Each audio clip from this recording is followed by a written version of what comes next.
सुप्रिया सुळे यांच्या कन्या रेवती सुळे आईच्या प्रचारात सक्रिय झालेल्या आहेत। बारामतीतील पदयात्रेत युगेंद्र पवार रेवती सुळे सहभागी झालेले आहेत। आई करता रेवती सुळे मैदानात उतरलेल्या दरम्यान या संदर्भात युगेंद्र पवार यांच्याशी संवाद साधले आमचे प्रतिनिधी विकास कोकरे यांनी।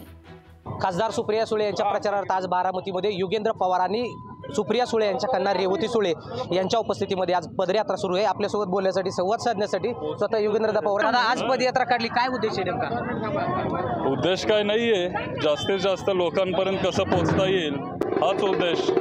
सातत्याने अनेक दिवसांपासून अनेक पदयात्रा काढतायत। आज या पदयात्रेमध्ये मोठ्या संख्येने कार्यकर्ते सहभागी झालेले दिसत आहेत। हो, काय नेमका ही पदयात्रा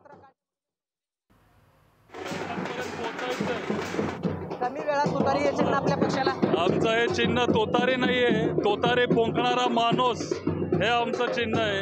हे आम्हाला सगळ्यांपर्यंत पोहोचवायचं आहे। बारामती लोकसभेमध्ये दुसरा एक अपक्ष उमेदवार आहे, त्याला तुतारी हे चिन्ह मिळालंय, कसं बघता याकडे? कुठेतरी षडयंत्र होतंय का? हो, आता तुम्हीच मला सांगा, जिथं कुठं आपले राष्ट्रवादीचे शरदचंद्रजी पवार साहेबांचे उमेदवार आहेत सगळीकडे तिथं तुतारी असं चिन्ह दिलंय, पण ती तुतारी नाहीये, तरी पण त्याला नाव दिलंय तुतारी। आमचं चिन्ह आहे तुतारी फुंकणारा माणूस। साधारणतः आमचं चिन्ह हे तुतारी फुंकणारा माणूस आहे असं युगेंद्र पवार खूप सांगत आहेत। विकास कोकरे, लोकशाही मराठी, बारामती।